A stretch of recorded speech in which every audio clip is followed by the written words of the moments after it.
দর্শক, সময়ের কণ্ঠস্বরের সাথে যুক্ত আছি আমি কামরুল হাসান রুবেল। ত্রয়োদশ জাতীয় সংসদ নির্বাচনের মনোনয়নপত্র জমাদানের শেষ দিনে আমি এই মুহূর্তে রয়েছি নোয়াখালীর কোম্পানিগঞ্জ উপজেলা কার্যালয়ের সামনে। আপনারা জানেন, আজকে মনোনয়নপত্র জমাদানের শেষ দিনে কোম্পানিগঞ্জ উপজেলা নির্বাহী কর্মকর্তা ও সহকারী রিটার্নিং কর্মকর্তা নিকট কিন্তু এখন পর্যন্ত 8 জন প্রার্থী মনোনয়নপত্র জমা দিয়েছেন। ইতিমধ্যে মনোনয়ন ফরম জমা দিয়েছেন বাংলাদেশ জাতীয় দল বিএনপি থেকে মোহাম্মদ ফখরুল ইসলাম, বাংলাদেশ জামায়াত ইসলামী থেকে কোম্পানিগঞ্জ উপজেলা জামায়াতের আমির অধ্যক্ষ বেলায়েত হোসেন। এছাড়াও জাতীয় পার্টি থেকে মনোনয়নপত্র জমা দিয়েছেন ব্যারিস্টার খাজা তানভীর আহমেদ সহ 8 জন প্রার্থী মনোনয়নপত্র জমা দিয়েছেন।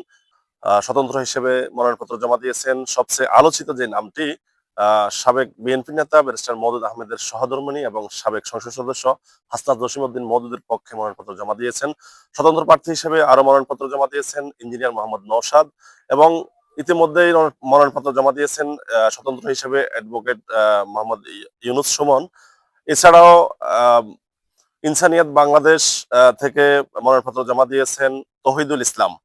এরপরেও ইসলামী আন্দোলন বাংলাদেশ থেকে মাওলানা আবু নাসের সহ খেলাফত মজলিস থেকে মনোনয়নপত্র জমা দিয়েছেন মাওলানা আলী আহমদ।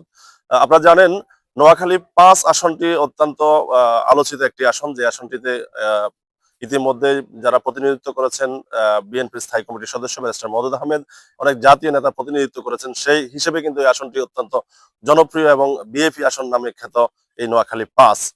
আজ এই মনোনয়নপত্র জমা দানের শেষ দিনে এখন পর্যন্ত আপনাদেরকে যদি একটু দেখানোর চেষ্টা করি, এখন পর্যন্ত কিন্তু কার্যক্রম চলছে।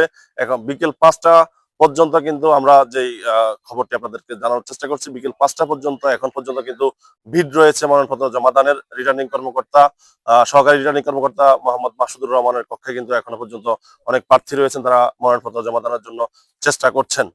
দর্শক, সর্বশেষ আপডেট জানানোর জন্য আবারও আপনাদের সাথে যুক্ত হব। আল্লাহ হাফেজ।